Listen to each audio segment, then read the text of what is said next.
Hello everyone, I hope you're having a good day and you're staying safe. I'm Cesar Gill, a legal intern at Lexis and Company, and today I'm going to be talking about the role of the nominal head in a parliamentary form of government. First, let's talk about who is the nominal head in the parliamentary form of government. The president is the nominal head and the head of the state.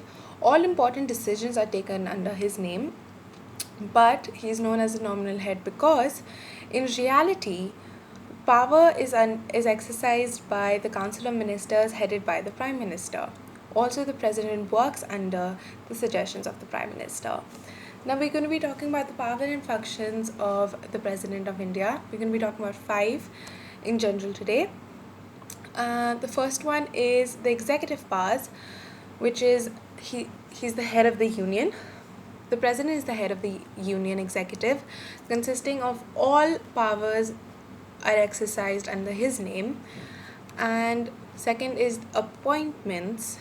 As the head of the executive, the prime minister appoints the governor of India, all the judges under the High Court and the Supreme Court, and the Auditor General of India, and other many higher officials as a member of Finance Commission, Election Commission, and the Union Public Commission.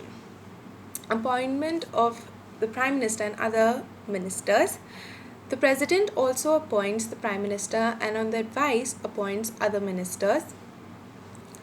And on his advice appoints other ministers. Now with this we end the executive powers and now we move on to the legislative powers. The legislative powers of the Prime Minister of India includes that he's a part of the parliament. The union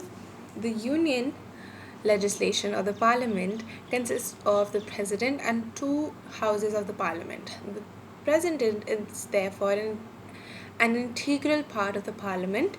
He shall summon from time to time either separately or jointly the houses of parliament. Now, nomination is the second type of function under the legislative powers.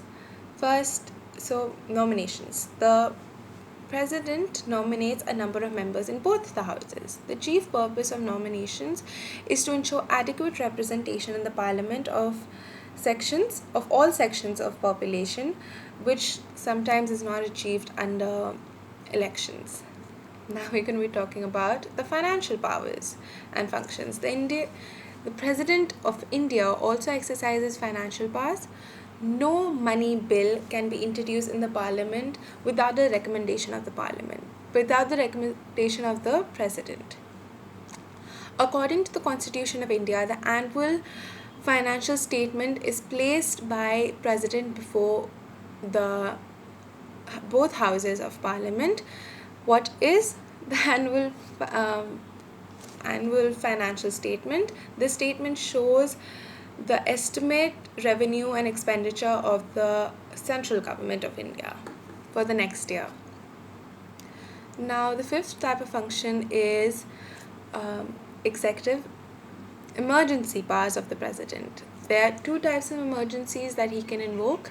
First, there's the national emergency under Article 352.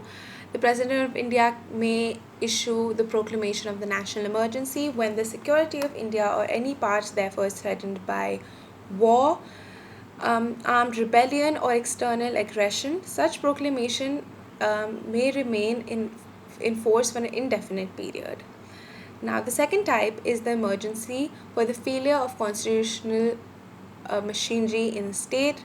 This comes under Article 356 of the Indian Constitution. The failure of state constitutional machinery. In the case of the failure of the constitutional machinery in the state, the president is authorized to make a proclamation to the effect. The maximum duration of this type of emergency is for 3 years. Now, the last type of function that we're going to be talking about today is the military powers of the president. The president is the supreme commander of the Indian Armed Forces. The president can declare war and construct peace on the advice of the union in the advice of the union ministers headed by the prime minister. All important treaties and contracts may are made under the prime minister's made under the president's name. He also appoints a chief of the service branches and the armed of branches of the armed forces. I'm done with this topic today. I hope it was understandable and sorry and thank you so much for watching. Hope you have a good day and you're staying safe.